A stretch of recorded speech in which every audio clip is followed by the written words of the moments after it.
Capítulo 12 Ambiente, tempo, harmonia e precaução. P. Agora possuo um maior entendimento das potencialidades da adversidade e do fracasso. Você pode ir em frente agora com a sua descrição do próximo dos 7 princípios. Qual o seu próximo princípio? R. O próximo princípio é a influência do ambiente.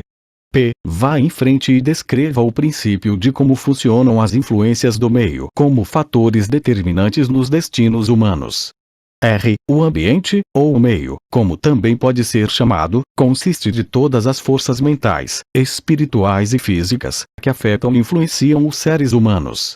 P. Que conexão existe, se é que existe, entre as influências do meio e o ritmo hipnótico? R. O ritmo hipnótico solidifica e faz com que se tornem permanentes os hábitos de pensamento dos seres humanos. Hábitos de pensamento são estimulados por influências do meio. Em outras palavras, os recursos que alimentam o pensamento vêm do ambiente que está à volta da pessoa. Hábitos de pensamento são feitos permanentes pela lei do ritmo hipnótico. P. Qual a parte mais importante do meio em que uma pessoa vive? A parte que determina, mais do que todas as outras, se um indivíduo faz uso positivo ou negativo de sua mente. R. A parte mais importante do meio de uma pessoa é aquela criada pela associação dessa pessoa com outros. Todas as pessoas absorvem e acabam assumindo para si, seja consciente ou inconscientemente, os hábitos de pensamento daqueles com os quais eles se associam intimamente. P. Você quer dizer com isso que o contato constante com uma pessoa cujos hábitos de pensamento são negativos influencia a pessoa a formar também hábitos de pensamento negativos? R. Sim, a lei do ritmo hipnótico força cada ser humano a formar hábitos de pensamento que se harmonizam com as influências dominantes do seu ambiente, principalmente a parte do ambiente criada pela associação com outras mentes. P. Então é importante que a pessoa selecione com muita cautela aqueles que serão seus associados. R. Sim, os associados que se relacionam intimamente com a pessoa devem ser escolhidos com tanto cuidado quanto a pessoa escolhe a comida com a qual ela alimenta o seu corpo, mantendo sempre em mente o objetivo de que ela deve associar-se com pessoas cujos pensamentos dominantes são positivos, amigáveis e harmoniosos. P. Que classe de associados tem a maior influência sobre uma pessoa? R. Os associados que mais exercem influência sobre a pessoa são o parceiro no casamento, que por sua vez compartilha a casa, e os associados nas ocupações profissionais. Após isso, vêm os amigos íntimos e os conhecidos. Amigos casuais e estranhos exercem pouca influência sobre a pessoa. P. Porque o parceiro no casamento possui tão grande influência sobre a mente de uma pessoa. R. Porque o casamento é um relacionamento que traz as pessoas sob a mesma influência de forças espirituais, de tal peso que elas acabam tornando-se as forças dominantes da mente. P. Como podem as influências ambientais serem usadas para quebrar o equilíbrio do ritmo hipnótico? R. Todas as influências que estabelecem hábitos de pensamento acabam tornando-se permanentes através do ritmo hipnótico. Uma pessoa pode modificar as influências do seu ambiente de tal forma que as influências podem ser positivas ou negativas, e a lei do ritmo hipnótico as tornará permanentes, a menos que elas sejam modificadas através dos hábitos de pensamento. P. Para colocar essa verdade de outra forma, uma pessoa pode submeter-se a qualquer influência do meio que ela deseje, seja positiva ou negativa, e a lei do ritmo hipnótico fará com que essa influência torne-se permanente quando essa pessoa assumir a magnitude deste hábito de pensamento. É dessa forma que a lei funciona. R. Isso está correto. Tome cuidado com todas as forças que inspiram pensamentos. Estas são as forças que constituem o ambiente e determinam a natureza do destino da pessoa no planeta. P. Que classe de pessoas consegue ter controle sobre as influências do meio? R. Os não alienados. Todos aqueles que são vítimas do hábito da alienação perdem a sua força para escolher o seu próprio ambiente. Eles tornam-se vítimas de cada influência negativa do seu meio. P. Existe alguma saída para o alienado? Existe algum método pelo qual ele possa submeter-se às influências de um ambiente positivo? R. Sim, há uma saída para os alienados. Eles podem parar de alienar-se, assumir o controle de suas próprias mentes e escolher um ambiente que inspire pensamentos positivos. Isso eles conseguem obter através da definição de propósito. P. Isso é tudo o que há para eliminar o hábito da alienação. Esse hábito é apenas um estado da mente. R. Alienar-se nada mais é do que um estado negativo da mente, um estado de mente conhecido pela ausência total de propósito. P. Qual o procedimento mais efetivo que uma pessoa pode seguir para estabelecer um ambiente que seja útil para desenvolver e manter hábitos de pensamentos positivos? R. O mais efetivo de todos os ambientes é aquele pelo qual um grupo de pessoas cria uma aliança amigável, que os obrigará a auxiliar um ao outro no alcance de um objetivo, através de um propósito definido. Esse tipo de aliança é conhecida como mastermind. O mastermind consiste da associação de indivíduos cuidadosamente escolhidos, cada qual enriquecendo essa aliança com algum conhecimento, experiência, educação, plano ou ideia, especialmente habilitados para fazer com que o objetivo de cada um seja atingido, através de um propósito definido.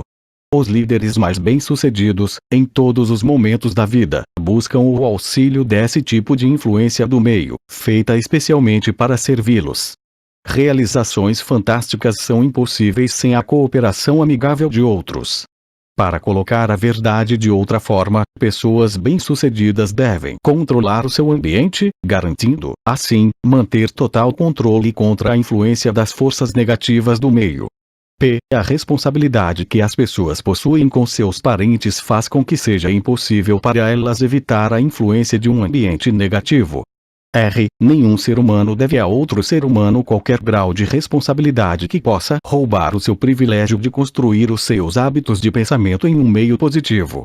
Por outro lado, cada ser humano tem o dever de remover do seu ambiente toda e qualquer influência que possa, remotamente, desenvolver hábitos de pensamentos negativos. P. Essa não seria considerada uma filosofia de sangue frio. R. Somente os fortes sobrevivem. Ninguém consegue ser forte sem remover toda e qualquer influência negativa de si mesmo, que possa de alguma maneira desenvolver hábitos de pensamentos negativos. Hábitos de pensamentos negativos resultam na perda do privilégio da autodeterminação, independente do que ou quem possa causar esses hábitos. Hábitos de pensamentos positivos podem ser controlados pelo indivíduo e devem ser feitos para servi-lo, na busca por seus propósitos e metas. Hábitos de pensamento negativo controlam o indivíduo e o privam do privilégio da autodeterminação. P. Deduzo, baseado em tudo que você disse, que todos aqueles que controlam as influências do meio pelo qual os seus hábitos de pensamento são construídos são mestres de seus destinos no planeta e que todos os outros são dominados por seus destinos terrenos. Estou colocando essa afirmação de forma correta. R. Perfeitamente. P. O que estabelece os hábitos de pensamento de uma pessoa. R. Todos os hábitos são estabelecidos devido a desejos ou motivos, inerentes ou adquiridos. Quais sejam os hábitos, são os resultados de alguma forma de desejo definido.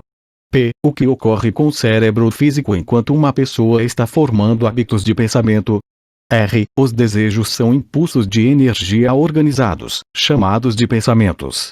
Desejos que são mesclados com sentimentos e emoções magnetizam as células cerebrais nas quais eles estão armazenados e preparam essas células para que sejam assumidas e direcionadas pela lei do ritmo hipnótico.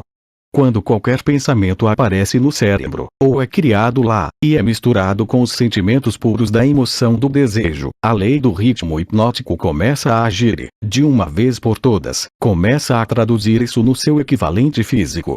Pensamentos dominantes, que por sua vez agem inicialmente pela lei do ritmo hipnótico, são aqueles que estão mesclados com os desejos mais profundos e com os mais intensos sentimentos envolvidos. Hábitos de pensamento são estabelecidos pela repetição dos mesmos pensamentos. P. Quais são os motivos ou desejos que mais impelem e inspiram a ação do pensamento? R. Os 10 motivos mais comuns, que mais inspiram pensamentos voltados para ações, são estes: o desejo por sexo e amor, o desejo por alimento, o desejo por autoexpressão espiritual, mental e física, o desejo pela perpetuação da vida após a morte, o desejo por poder sobre outros, o desejo por riquezas materiais, o desejo por conhecimento, o desejo de imitar outros, o desejo de se sobressair sobre outros. Os 7 medos básicos. Esses são os motivos principais que inspiram a maior parte de todas as ações humanas. P. E os desejos negativos, tais como a ganância, a inveja, a avareza, o ciúme e o rancor. Esses sentimentos negativos não são expressados mais frequentemente do que qualquer um dos sentimentos positivos. R. Todos os desejos negativos não são nada exceto frustrações de desejos positivos. Eles são inspirados por alguma forma de derrota, fracasso ou negligência por parte dos seres humanos em se adaptarem às leis da natureza de forma positiva. P. Esse é um novo ponto de vista nessa questão dos pensamentos negativos. Se estou entendendo o que você disse, todos os pensamentos negativos são inspirados pela negligência ou fracasso de uma pessoa em se adaptar harmoniosamente às leis da natureza. Isso está correto. R. Isso está corretíssimo. A natureza não tolerará quaisquer inatividades ou vácuos de qualquer tipo. Todo espaço deve ser, e na verdade é, preenchido com alguma coisa. Tudo nesta existência, tanto de natureza física como espiritual, deve estar em constante movimento. O cérebro humano não é exceção a essa regra. Ele foi criado para receber, organizar, especializar-se e expressar o poder do pensamento. Quando um indivíduo não usa o cérebro para a expressão de pensamentos criativos e positivos, a natureza preenche o vácuo forçando-o a agir em cima de pensamentos negativos. Não pode haver indolência ou inatividade no cérebro. Entenda esse princípio e você terá um novo e importante entendimento sobre as influências que o ambiente exerce nas vidas dos seres humanos. Você entenderá melhor, também, como a lei do ritmo hipnótico opera, sendo ela a lei que mantém tudo e todos em constante movimento, através de alguma forma de expressão, tanto de princípios negativos como positivos. A natureza não está interessada nesse tipo de moral, ela não está interessada no certo ou no errado. Ela não está interessada na justiça ou na injustiça. O seu interesse é unicamente de forçar tudo a expressar a ação de acordo com a sua natureza. P. Essa é uma interpretação muito reveladora da forma como a natureza se comporta. A quem devo solicitar corroboração das suas afirmações? R. Aos homens de ciências, aos filósofos, a todos os pensadores deste mundo. Por último, às manifestações físicas da própria natureza. A natureza não possui nada parecido com matéria morta. Cada átomo da matéria está em constante movimento. Toda a energia movimenta-se contínua e constantemente. Não existem espaços vazios em lugar algum. O tempo e o espaço são literalmente manifestações do movimento, com tal grandeza de velocidade que não pode ser medida pelos seres humanos. P. Por tudo que você está dizendo, uma pessoa é forçada a concluir que as fontes de conhecimento são chocantemente limitadas. R. As fontes desenvolvidas de conhecimento são limitadas. Todo o cérebro de um adulto normal é um portal em potencial para todo o conhecimento que existe através dos universos. Todo o cérebro de um adulto normal possui dentro do seu mecanismo a possibilidade de se comunicar diretamente com a inteligência infinita, a fonte de onde provém todo o conhecimento que existiu, existe e existirá. P. A sua afirmação me leva a crer que todos os seres humanos podem tornar-se aquilo que chamam de Deus. É isso que você quer dizer? R. Através da lei da evolução, o cérebro humano está sendo aperfeiçoado para comunicar-se automaticamente com a inteligência infinita. A perfeição virá através do desenvolvimento organizado do cérebro, através de sua adaptação às leis da natureza. O tempo é o fator que trará a perfeição. P. O que causa ciclos de eventos recorrentes, tais como epidemias de doenças, crises econômicas, guerras e ondas de crimes. R. Todas as epidemias, nas quais um grande número de pessoas é afetado de maneira similar, são causadas pela lei do ritmo hipnótico, através da qual a natureza consolidada, pensamentos de natureza similar, faz com que esses pensamentos sejam expressados através de uma ação em massa. P. Então, a grande crise econômica foi colocada em ação devido ao grande número de pessoas que foram influenciadas a liberarem pensamentos de medo? Isso está correto. R. Perfeitamente. Milhões de pessoas estavam agindo para conseguir alguma coisa em troca de nada, através da aposta no mercado financeiro. Quando elas de repente descobriram que tinha conseguido nada por alguma coisa, elas se aterrorizaram, correram para os seus bancos e retiraram os seus dinheiros. E o pânico estava instalado. Através do pensamento em massa de milhões de mentes, todos pensando em termos de medo da pobreza, a crise prolongou-se por alguns anos. Pelo que você está dizendo, deduzo que a natureza consolida os pensamentos dominantes das pessoas e os expressa através de alguma forma de ação em massa, tais como crises econômicas, momentos de euforia nos negócios e assim por diante. Isso está correto. Você está com a ideia certa. Vamos agora para o próximo dos 7 princípios. Vá em frente e o descreva. O próximo princípio é o tempo, a 4ª dimensão. Qual a relação que existe entre o tempo e o funcionamento da lei do ritmo hipnótico? O tempo é a lei do ritmo hipnótico. O lapso de tempo necessário para dar permanência aos hábitos de pensamento depende principalmente do objeto e da natureza dos pensamentos. Mas entendi, pelo que você disse antes, que a única coisa permanente na natureza é a mudança. Se isso é verdade, então o tempo está constantemente mudando, rearranjando-se e recombinando todas as coisas, incluindo os hábitos de pensamento das pessoas. Como então poderia a lei do ritmo hipnótico dar permanência aos hábitos de pensamento de uma pessoa? O tempo divide todos os hábitos de pensamento em 2 classes: pensamentos negativos e pensamentos positivos. Os pensamentos de um indivíduo estão constantemente modificando-se e sendo recombinados para se adequarem aos desejos desse indivíduo, mas os pensamentos não mudam do positivo para o negativo, ou vice-versa, exceto através do esforço voluntário por parte do indivíduo. O tempo penaliza o indivíduo por todos os pensamentos negativos e o recompensa por todos os pensamentos positivos, de acordo com a natureza e o propósito dos pensamentos. Se os pensamentos dominantes de uma pessoa são negativos, o tempo penaliza o indivíduo construindo em sua mente o hábito do pensamento negativo, e então ele procede para solidificar este hábito em um ato permanente, durante cada segundo de sua existência. Os pensamentos positivos são, da mesma forma, construídos pelo tempo e acabam tornando-se hábitos permanentes. O termo permanência, é claro, refere-se à vida natural do indivíduo. Literalmente falando, nada é permanente.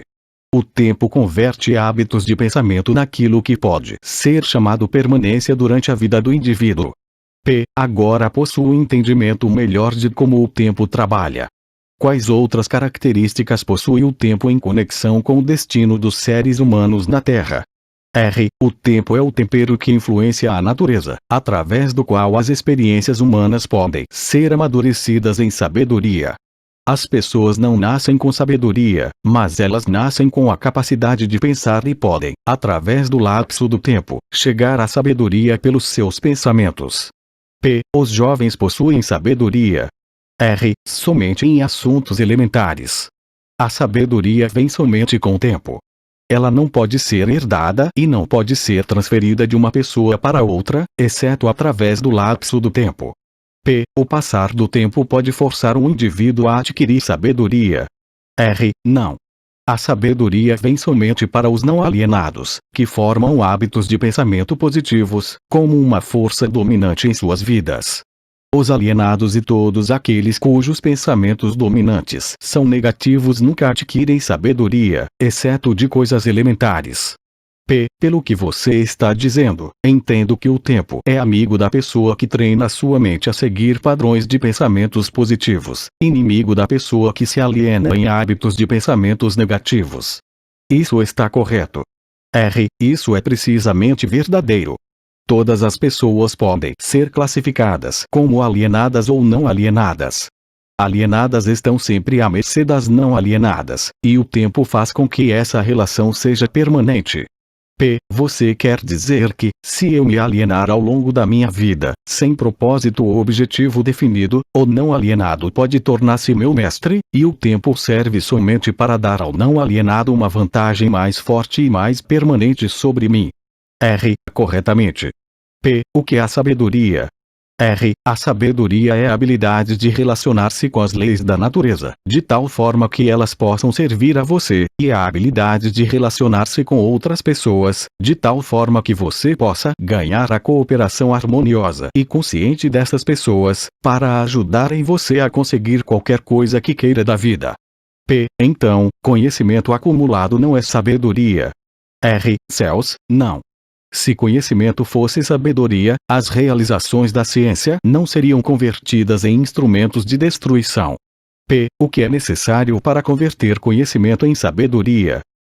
Tempo mais o desejo por sabedoria. A sabedoria nunca pode ser imposta a uma pessoa. Ela é adquirida, se é que é adquirida, pelo pensamento positivo, através de um esforço voluntário e pessoal. É seguro para todas as pessoas ter conhecimento. Nunca é seguro para qualquer pessoa ter um conhecimento extensivo sem sabedoria. Em que idade a maioria das pessoas começa a adquirir sabedoria? A maioria das pessoas que adquire sabedoria o faz após ter passado a idade dos 40 anos. Antes desse período, a maioria das pessoas está muito ocupada angariando conhecimentos e os organizando em planos em vez de gastar o tempo no esforço em conseguir sabedoria. Qual circunstância da vida é mais apta para levar uma pessoa a adquirir sabedoria? Adversidade e fracasso. Essas são as linguagens universais de que a natureza se utiliza para transmitir sabedoria a todos aqueles que estão preparados para recebê-la. A adversidade e o fracasso sempre trazem sabedoria. Não, somente para aqueles que estão prontos para receber a sabedoria e voluntariamente procuraram por ela. O que determina o quão pronta está uma pessoa para receber a sabedoria? O tempo e a natureza dos hábitos de pensamento. Conhecimento adquirido recentemente equivale-se a conhecimento já testado e comprovado? Não. Conhecimento testado através do intervalo do tempo sempre é superior àquele que é recentemente adquirido. O tempo dá ao conhecimento a definição em termos de qualidade, quantidade e confiabilidade. Nunca se pode ter certeza de um conhecimento que não tenha sido testado. O que é um conhecimento confiável? É o conhecimento que se harmoniza com a lei natural, o que significa que é baseado em pensamentos positivos. O tempo modifica e altera os valores do conhecimento. Sim, o tempo modifica e altera todos os valores. Aquilo que é conhecimento apurado hoje pode tornar-se nulo e inválido amanhã, devido ao rearranjo do tempo, dos fatos e valores. O tempo modifica todos os relacionamentos humanos para melhor ou para pior, dependendo da forma pela qual as pessoas se relacionam umas com as outras. No domínio dos pensamentos, existe um momento em que é próprio para semear as sementes destes, e existe um momento próprio para fazer a colheita deles, da mesma forma como existe um momento correto para plantar e para colher no solo da terra. Sem a medição adequada do tempo entre a semeadura e a colheita, a natureza modifica ou retém as recompensas da semeadura. Vá em frente agora e descreva os dois últimos dos 7 princípios. O próximo princípio é a harmonia. Observando-se toda a natureza, pode-se encontrar provas de que toda a lei natural acontece de maneira ordenada, através da lei da harmonia. Por meio do funcionamento dessa lei, a natureza força tudo o que estiver dentro dos limites de um determinado ambiente a relacionar-se de forma harmoniosa. Entenda essa verdade e você terá uma nova e intrigante visão da força do ambiente. Você entenderá por que a associação com mentes negativas é fatal para todos aqueles que estão em busca da autodeterminação. Você quer dizer que a natureza voluntariamente força os seres humanos a se harmonizarem com as influências do seu meio? Sim, isso é verdade. A lei do ritmo hipnótico impõe a força sobre cada ser humano as influências dominantes do ambiente em que ele vive. Se a natureza força os seres humanos a sofrerem a influência do ambiente em que eles vivem, que meios disponíveis existem para eles escaparem de um ambiente de fracasso e pobreza quando, na verdade, eles desejam fugir desse meio? Eles devem mudar imediatamente desse ambiente ou permanecerão orientados e envoltos pela pobreza? A natureza não permite que ninguém escape das influências do seu ambiente. Contudo, a natureza, em sua abundante sabedoria, dá a cada ser humano o privilégio de estabelecer o seu próprio ambiente mental, espiritual e físico. Entretanto, uma vez que ele tenha escolhido seu ambiente, invariavelmente ele acabará se tornando parte dele. Esse é o funcionamento inexorável da lei da harmonia. Em uma associação com fins comerciais, por exemplo, quem estabelece a influência dominante que determina o ritmo do ambiente? O indivíduo ou os indivíduos que pensavam e agem com definição de propósito. É simples assim. Sim, a definição de propósito é o ponto de partida pelo qual um indivíduo deve estabelecer o seu próprio ambiente. Acho que não consegui acompanhar bem o seu raciocínio. O mundo inteiro está dividido pela guerra e pelas crises econômicas e ainda há outras formas de crises e rixas que podem representar qualquer coisa, exceto a harmonia. A natureza não parece estar forçando as pessoas a se harmonizarem uns com os outros. Como você explica essa inconsistência? Não há inconsistência. As influências dominantes do mundo são, como você diz, negativas. Muito bem, a natureza está forçando os seres humanos a se harmonizarem com as influências dominantes do ambiente do mundo. Manifestações de harmonia podem ser tanto positivas quanto negativas. Por exemplo, um grupo de homens em uma prisão pode, e eles geralmente pensavam e agem de maneira negativa, mas a natureza faz com que a influência dominante da televisão seja impressa em cada indivíduo que está presente nela. Um grupo de pessoas orientadas para a pobreza e que vivem em apartamentos pode lutar contra si mesmo e aparentemente resistir a todas as formas de harmonias, mas a natureza faz com que cada um torne-se uma parte da influência dominante da casa em que eles vivem.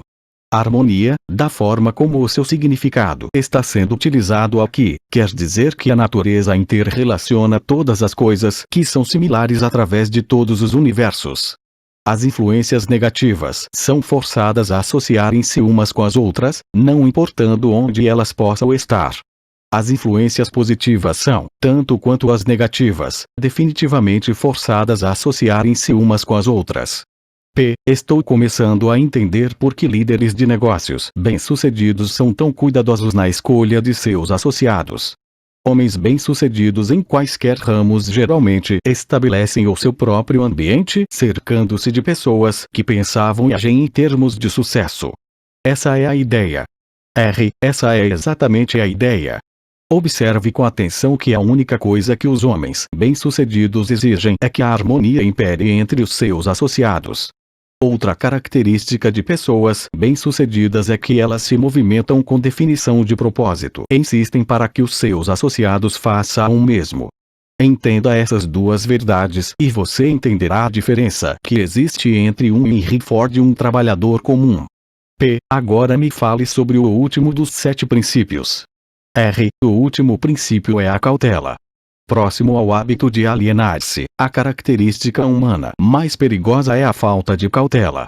As pessoas alienam-se em todos os tipos de circunstâncias danosas devido ao fato de que elas não exercem a cautela, planejando os movimentos que fazem. O alienado sempre se move com a ausência de cautela. Ele age primeiro e pensa depois, se é que ele pensa. Ele não escolhe seus amigos.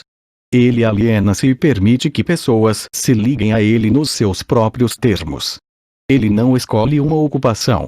Ele aliena-se na escola e fica satisfeito quando consegue o primeiro emprego que lhe garante apenas alimentação e agasalho.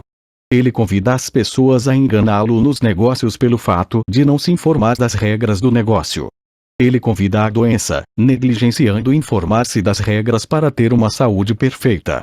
Ele convida a pobreza por negligenciar proteger-se contra as influências do ambiente daqueles que são orientados para a pobreza. Ele convida ao fracasso em cada passo que ele dá ao negligenciar o exercício da cautela para observar o que faz com que as pessoas fracassem. Ele convida o medo, em todas as suas formas, pela sua falta de cautela em examinar as causas do medo.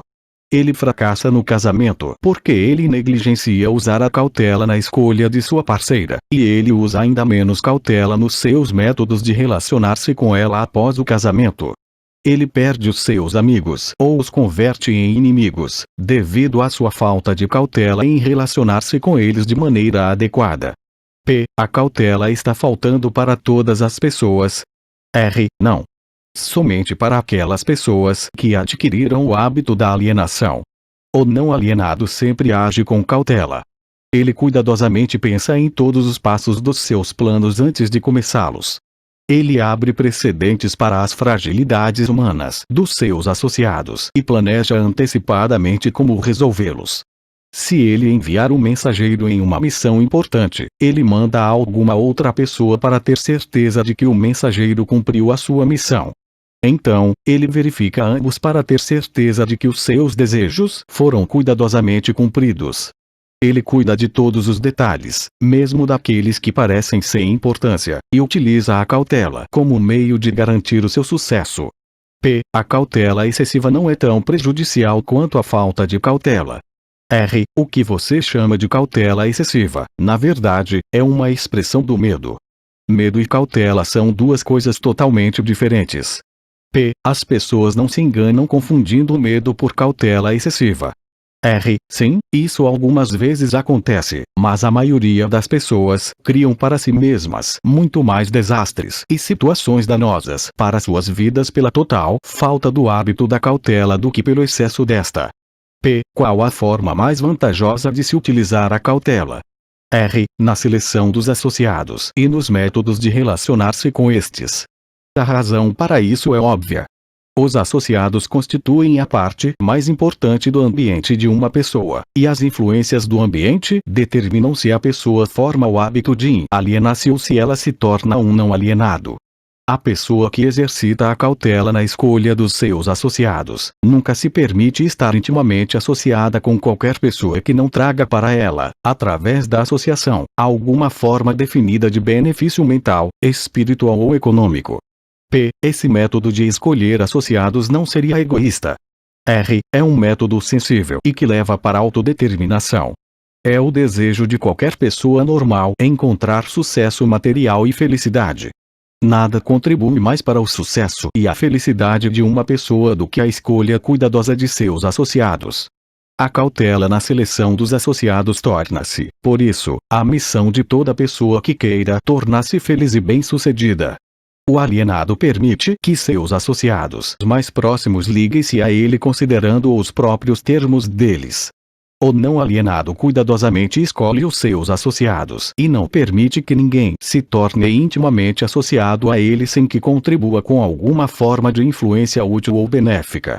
P. Nunca ocorreu a mim que a cautela na seleção de amigos seria tão definitiva para o sucesso ou o fracasso de uma pessoa. Todas as pessoas bem-sucedidas agem com cautela na seleção de seus associados, seja na esfera comercial, social ou profissional de seus relacionamentos. R. Sem o exercício da cautela na escolha de todos os seus associados, ninguém pode estar certo do sucesso, seja em qual área de atuação for. Por outro lado, a falta de cautela traz consigo algum tipo de derrota em qualquer área de atuação.